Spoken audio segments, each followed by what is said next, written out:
Hello, you're watching World Headlines with me, Mutala Sise, and on the top stories around the globe at this hour.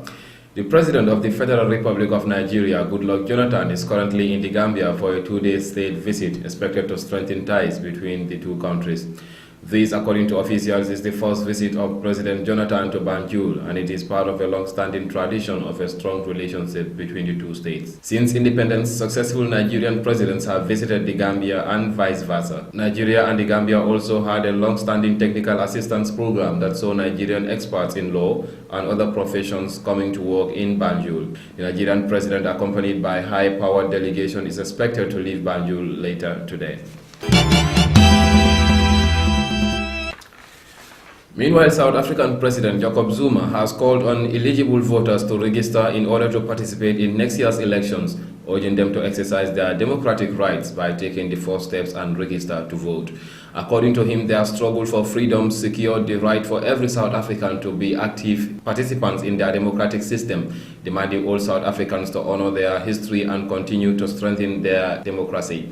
He encouraged first-time voters to register, calling them a special group because they were born in a democratic society. Zuma said the 2014 elections were significant because they coincided with the celebration of 20 years of democracy. He made these remarks following the recent statement released by the Independent Electoral Commission on Wednesday that less than half of eligible voters under the age of 30 were currently registered to vote. The president would confirm his details at his voting station at the Ntolwane Primary School in Nkandla.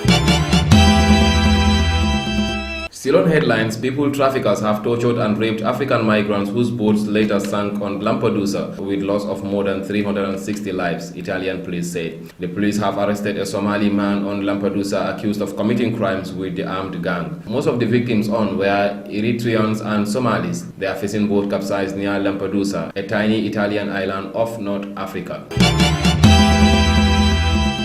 UNESCO has suspended the voting rights of the United States and Israel 2 years after both countries stopped paying dues to the UN's cultural arm in protest over its granting full membership of the Palestinians. The US decision to cancel its funding in October 2011 was blamed on US laws that prohibit funding to any UN agency that implies recognition of the Palestinians' demand for their own state.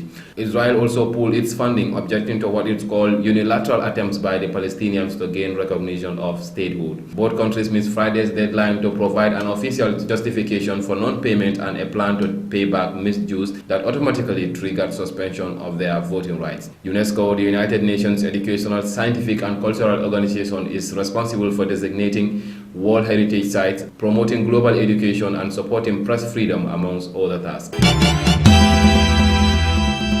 The president of the World Football Body, FIFA, Sepp Blatter, has appealed to the Iranian authorities to end the ban on women attending men's football matches. The ban has been in force since the Islamic Revolution of 1979. Blatter, who was wrapping up a two-day visit to Tehran, said that Iran's top female official, vice president, was among those he had raised the issue with, but stressed he was not seeking to interfere in Iranian politics. Iran argues that its ban on women attending football matches in the same stadium as men is necessary to protect them from lewd language that might emanate from the tariff. The ban was even extended to live public screenings of games in last year's European Football Championship.